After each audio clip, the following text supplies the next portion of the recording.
Chapter 7 Overcoming Obstacles 129 The primary difference between a rich person and a poor person is how they manage fear.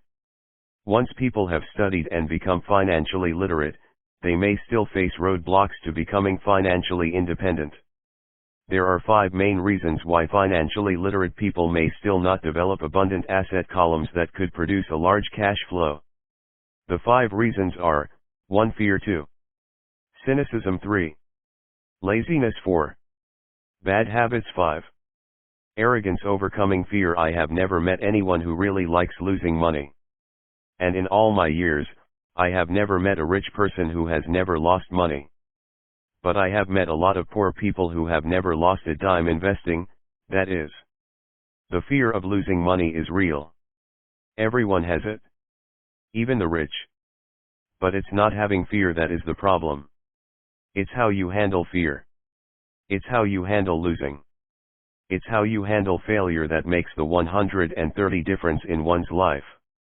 The primary difference between a rich person and a poor person is how they manage that fear. It's okay to be fearful. It's okay to be a coward when it comes to money. You can still be rich. We're all heroes at something, and cowards at something else. My friend's wife is an emergency room nurse. When she sees blood, she flies into action. When I mention investing, she runs away. When I see blood, I don't run. I pass out. My rich dad understood phobias about money. Some people are terrified of snakes. Some people are terrified about losing money. Both are phobias, he would say.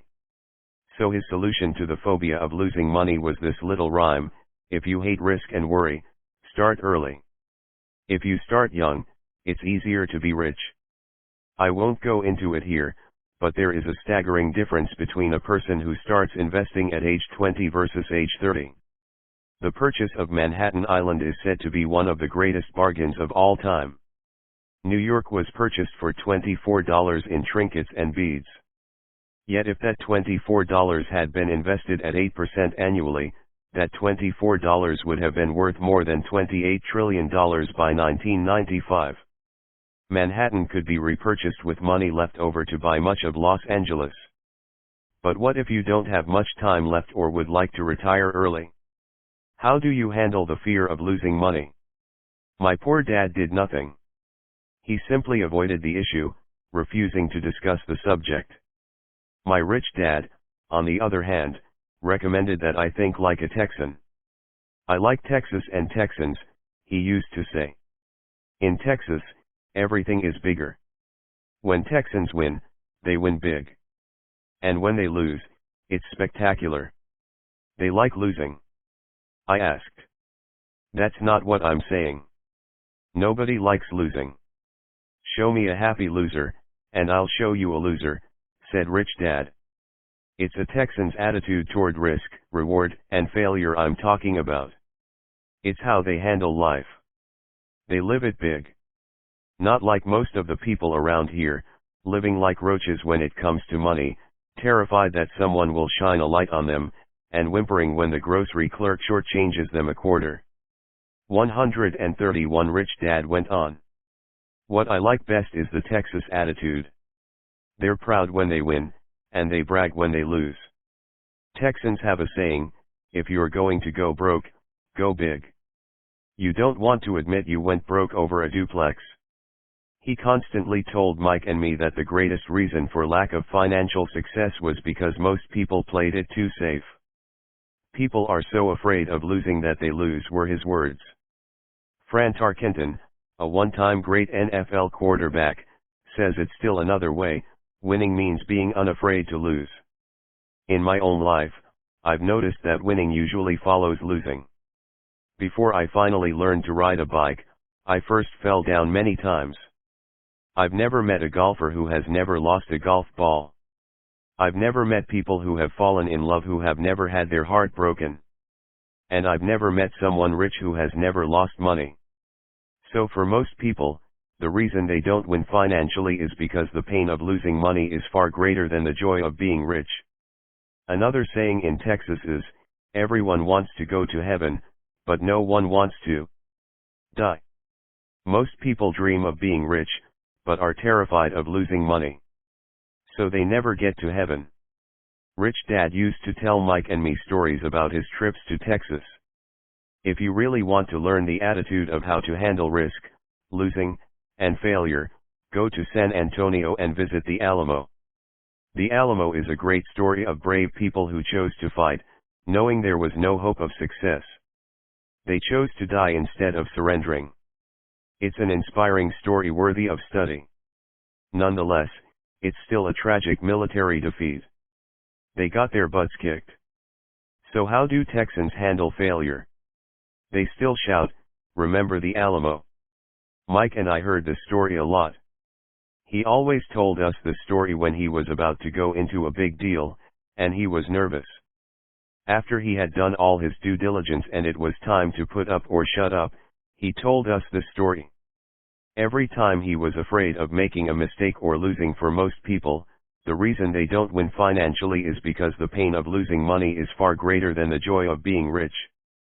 132 Money, he told us this story.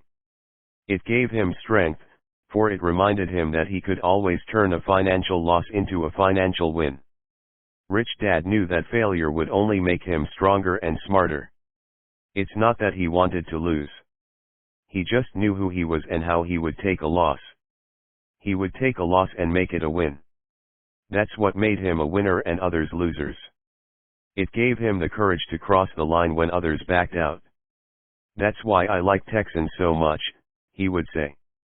They took a great failure and turned it into inspiration, as well a tourist destination that makes them millions. But probably his words that mean the most to me today are these: Texans don't bury their failures. They get inspired by them. They take their failures and turn them into rallying cries. Failure inspires Texans to become winners. But that formula is not just the formula for Texans. It is the formula for all winners. I've said that falling off my bike was part of learning to ride. I remember falling off only made me more determined to learn to ride, not less. I also said that I have never met a golfer who has never lost a ball. For top professional golfers, losing a ball or a tournament provides the inspiration to be better, to practice harder, to study more. That's what makes them better. For winners, losing inspires them. For losers, losing defeats them. I like to quote John D. Rockefeller, who said, "I always try to turn every disaster into an opportunity." And being Japanese American, I can say this. Many people say that Pearl Harbor was an American mistake. I say it was a Japanese mistake. From the movie, Tora, Tora, Tora, a somber Japanese admiral says to his cheering subordinates, "I am afraid we have awakened a sleeping giant." Remember, Pearl Harbor became a rallying cry. It turned one of America's greatest losses into the reason to win. This great defeat gave America strength, and America soon emerged as a world power. Failure inspires winners. And failure defeats losers. It is the biggest secret of winners. It's the secret that losers do not know. The greatest failure inspires winners. Failure defeats losers. 133 Secret of winners is that failure inspires winning, thus, they're not afraid of losing. Repeating Fran Tarkenton's quote, "Winning means being unafraid to lose." People like Fran Tarkenton are not afraid of losing, because they know who they are. They hate losing, so they know that losing will only inspire them to become better. There is a big difference between hating losing and being afraid to lose. Most people are so afraid of losing money that they lose. They go broke over a duplex. Financially, they play life too safe and too small. They buy big houses and big cars, but not big investments. The main reason that over 90% of the American public struggles financially is because they play not to lose. They don't play to win. They go to their financial planners or accountants or stockbrokers and buy a balanced portfolio. Most have lots of cash in CDs, low-yield bonds, mutual funds that can be traded within a mutual fund family, and a few individual stocks. It is a safe and sensible portfolio. But it is not a winning portfolio. It is a portfolio of someone playing not to lose. Don't get me wrong. It's probably a better portfolio than more than 70% of the population has, and that's frightening. It's a great portfolio for someone who loves safety. But playing it safe and balanced on your investment portfolio is not the way successful investors play the game. If you have little money and you want to be rich, you must first be focused, not balanced. If you look at any successful person, at the start they were not balanced. Balanced people go nowhere. They stay in one spot. To make progress, you must first go unbalanced. Just look at how you make progress walking. Thomas Edison was not balanced. He was focused. Bill Gates was not balanced. He was focused. Donald Trump is focused. George Soros is focused. George Patton did not take his tanks wide. He focused them and blew through the weak spots in the German line. The French went wide with the Maginot Line, and you know what happened to them. If you have any desire to be rich, you must focus. Do not do what poor and middle-class people do, put their few eggs in many baskets. Put a lot of your eggs in a few baskets and focus, follow one course until successful. 134 If you hate losing, play it safe. If losing makes you weak, play it safe. Go with balanced investments. If you're over 25 years old and are terrified of taking risks, don't change. Play it safe, but start early. Start accumulating your nest egg early because it will take time. But if you have dreams of freedom, of getting out of the rat race, the first question to ask yourself is, how do I respond to failure? If failure inspires you to win, maybe you should go for it, but only maybe. If failure makes you weak or causes you to throw temper tantrums like spoiled brats who call attorneys to file lawsuits every time something doesn't go their way, then play it safe. Keep your daytime job. Or buy bonds or mutual funds. But remember, there is risk in those financial instruments also, even though they may appear safe. I say all this, mentioning Texas and Fran Tarkenton, because stacking the asset column is easy. It's really a low-aptitude game. It doesn't take much education. 5th grade math will do. But building your asset column is a game in which attitude plays a major role. It takes guts, patience, and a great attitude toward failure. Losers avoid failing. And failure turns losers into winners. Just remember the Alamo. Overcoming cynicism. The sky is falling. The sky is falling. Most of us know the story of Chicken Little, who ran around warning the barnyard of impending doom. We all know people who are that way. There's a Chicken Little inside each of us. As I stated earlier, the cynic is really a little chicken. We all get a little chicken when fear and doubt cloud our thoughts. All of us have doubts. I'm not smart. I'm not good enough. So-and-so is better than me. Our doubts often paralyze us. We play the what-if game. What if the economy crashes right after I invest? What if I lose control and I can't pay the money back? What if things don't go as I planned?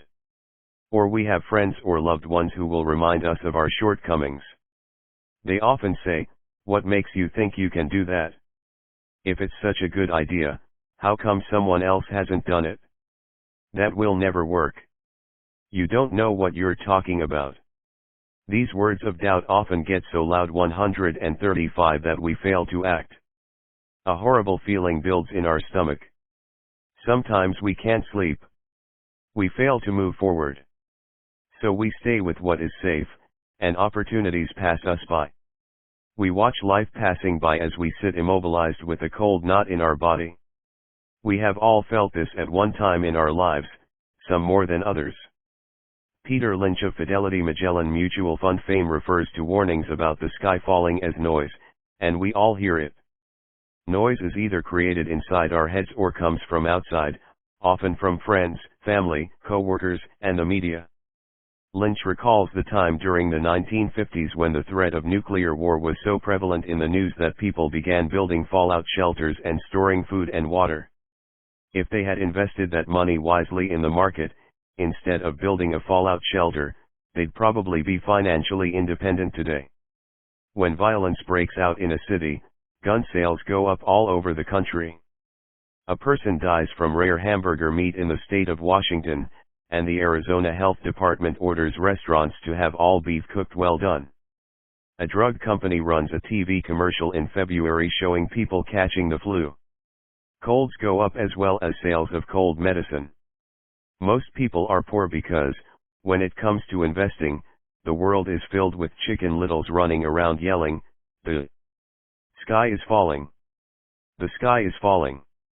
And chicken littles are effective, because every one of us is a little chicken. It often takes great courage to not let rumors and talk of doom and gloom affect your doubts and fears. But a savvy investor knows that the seemingly worst of times is actually the best of times to make money.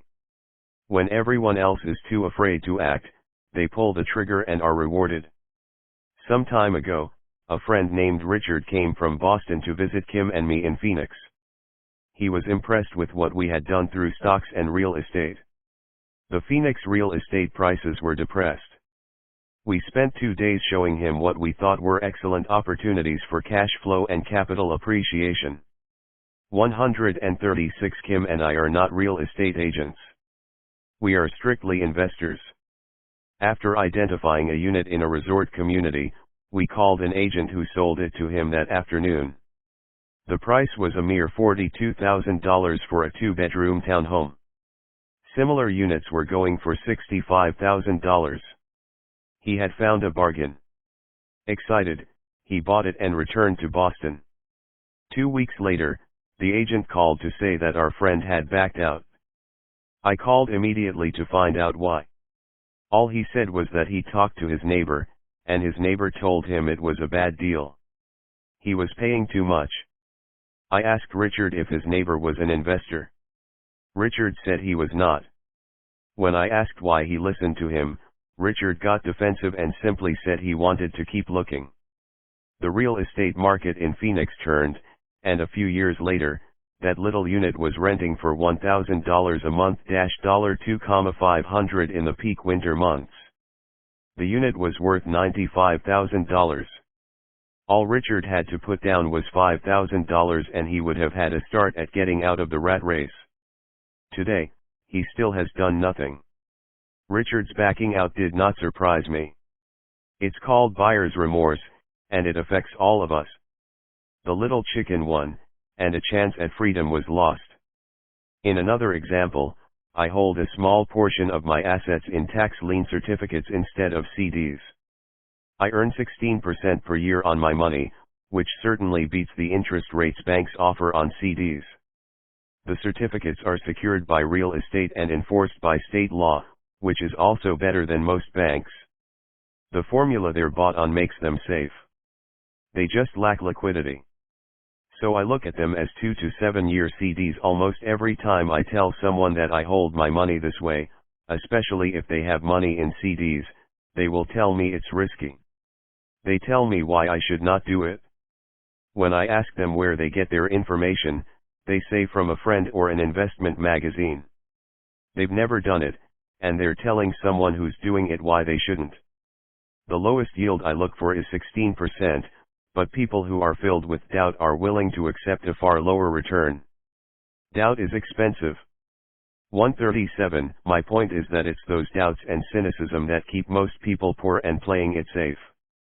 The real world is simply waiting for you to get rich. Only a person's doubts keep them poor. As I said, getting out of the rat race is technically easy. It doesn't take much education, but those doubts are crippless for most people.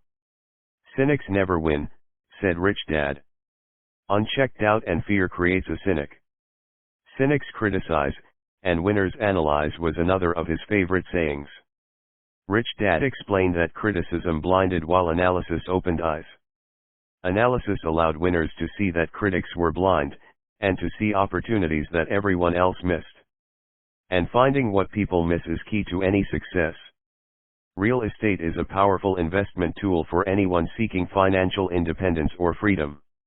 It is a unique investment tool. Yet every time I mention real estate as a vehicle, I often hear, "I don't want to fix toilets." That's what Peter Lynch calls noise. That's what my rich dad would say is the cynic talking, someone who criticizes and does not analyze, someone who lets their doubts and fears close their mind instead of open their eyes. So when someone says, "I don't want to fix toilets," I want to fire back, "What makes you think I want to?" They're saying a toilet is more important than what they want. I talk about freedom from the rat race, and they focus on toilets. That is the thought pattern that keeps most people poor. They criticize instead of analyze. "I don't want to hold the key to your success," rich dad would say. Because I, too, do not want to fix toilets, I shop hard for a property manager who does fix toilets. And by finding a great property manager who runs houses or apartments, well, my cash flow goes up. But, more importantly, a great property manager allows me to buy a lot more real estate since I don't have to fix toilets. A great property manager is key to success in real estate. Finding a good manager is more important to me than the real estate. A great property manager often hears of great deals before real estate agents do, which makes them even more valuable. That is what Rich Dad meant by "I don't want to hold the key to your success."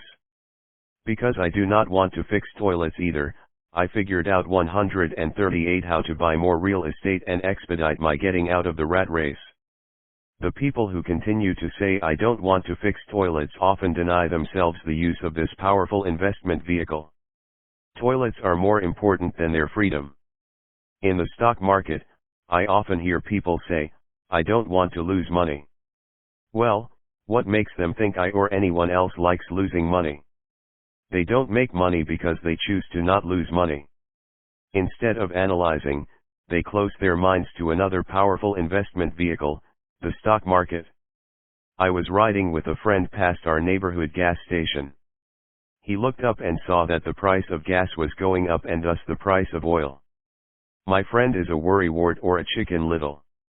To him, the sky is always going to fall, and it usually does, on him. When we got home, he showed me all the stats as to why the price of oil was going to go up over the next few years, statistics I had never seen before, even though I already owned substantial shares of an existing oil company. With that information, I immediately began looking for and found a new, undervalued oil company that was about to find some oil deposits. My broker was excited about this new company, and I bought 15,000 shares for 65 cents per share. 3 months later, this same friend and I drove by the same gas station, and sure enough, the price per gallon had gone up nearly 15%. Again, the chicken little worried and complained. I smiled because, a month earlier, that little oil company hit oil and those 15,000 shares went up to more than $3 per share since he had first given me the tip. And the price of gas will continue to go up if what my friend says is true. If most people understood how a stop worked in stock market investing, there would be more people investing to win instead of investing not to lose. A stop is simply a computer command that sells your stock automatically if the price begins to drop, helping to minimize your losses and maximize some gains. It's a great tool for those who are terrified of losing.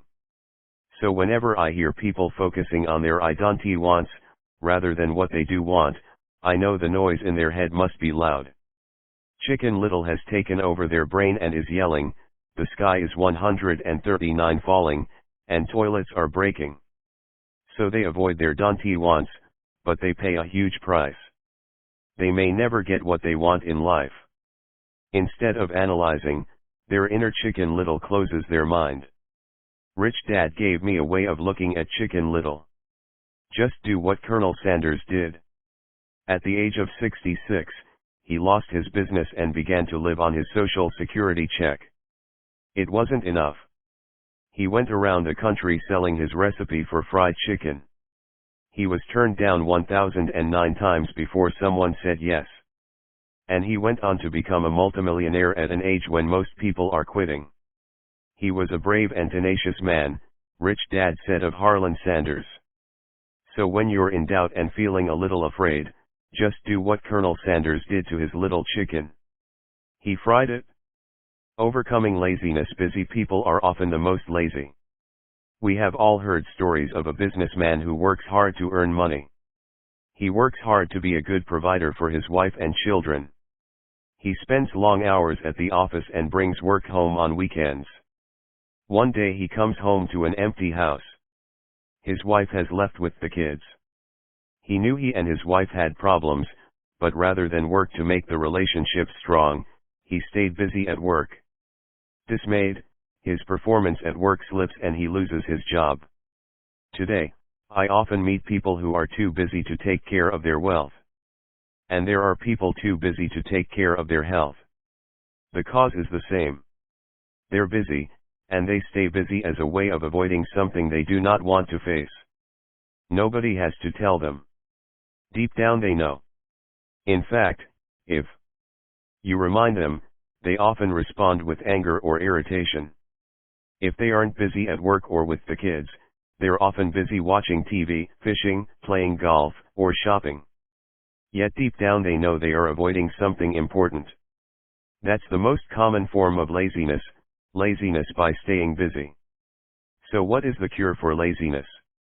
The answer is a little greed. For many of us, we were raised thinking of greed or desire as bad.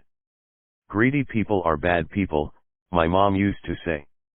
Yet we all have inside of us this yearning to have nice, new, or exciting things. 140 So to keep that emotion of desire under control, often parents find ways of suppressing that desire with guilt. You only think about yourself. Don't you know you have brothers and sisters, was one of my mom's favorites. You want me to buy you what, was a favorite of my dad. Do you think we're made of money? Do you think money grows on trees? We're not rich people, you know. It wasn't so much the words, but the angry guilt trip that went with the words that got to me. Or the reverse guilt trip was that I'm sacrificing my life to buy this for you. I'm buying this for you because I never had this advantage when I was a kid. I have a neighbor who is stone broke but can't park his car in his garage. The garage is filled with toys for his kids. Those spoiled brats get everything they ask for. I don't want them to know the feeling of want are his everyday words. He has nothing set aside for their college or his retirement, but his kids have every toy ever made. He recently got a new credit card in the mail and took his kids to visit Las Vegas. I'm doing it for the kids, he said with great sacrifice. Rich Dad forbade the words, I can't afford it. In my real home, that's all I heard. Instead, Rich Dad required his children to say, how can I afford it? He believed that the words I can't afford it shut down your brain. It didn't have to think anymore. How can I afford it opened up the brain and forced it to think and search for answers. But most importantly, he felt the words, I can't afford it, were a lie. And the human spirit knows it. The human spirit is very, very powerful, he would say. It knows it can do anything. By having a lazy mind that says, I can't afford it, a war breaks out inside you. Your spirit is angry, and your lazy mind must defend its lie. The spirit is screaming, come on. Let's go to the gym and work out. And the lazy mind says, but I'm tired. I worked really hard today. Or the human rich dad believed that the words I can't afford it shut down your brain. How can I afford it opens up possibilities, excitement, and dreams. 141 Spirit says, I'm sick and tired of being poor. Let's get out there and get rich. To which the lazy mind says, rich people are greedy. Besides, it's too much bother. It's not safe. I might lose money. I'm working hard enough as it is. I've got too much to do at work anyway. Look at what I have to do tonight. My boss wants it finished by morning. I can't afford it also causes sadness, a helplessness that leads to despondency and often depression. How can I afford it opens up possibilities, excitement, and dreams. So Rich Dad was not so concerned about what we wanted to buy as long as we understood that how can I afford it, creates a stronger mind and a dynamic spirit. Thus he rarely gave Mike or me anything. He would instead ask, how can you afford it, and that included college, which we paid for ourselves. It was not the goal, but the process of attaining the goal that he wanted us to learn. The problem I see today is that there are millions of people who feel guilty about their desire or their greed. It's old conditioning from their childhood. While they desire to have the finer things that life offers, most have been conditioned subconsciously to say, I can't have that, or I'll never be able to afford that. When I decided to exit the rat race, it was simply a question of how can I afford to never work again. And my mind began to kick out answers and solutions. The hardest part was fighting my real parents' dogma, we can't afford that. Stop thinking only about yourself.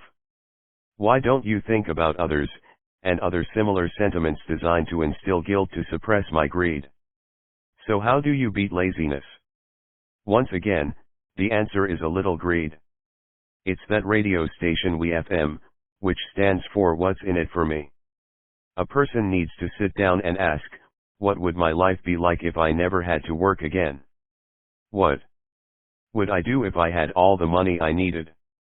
Without that little greed, the desire to have something better, progress is not made. Our world progresses because we all desire a better life. New inventions are made because we desire something better. We go to school and study hard because we want something better.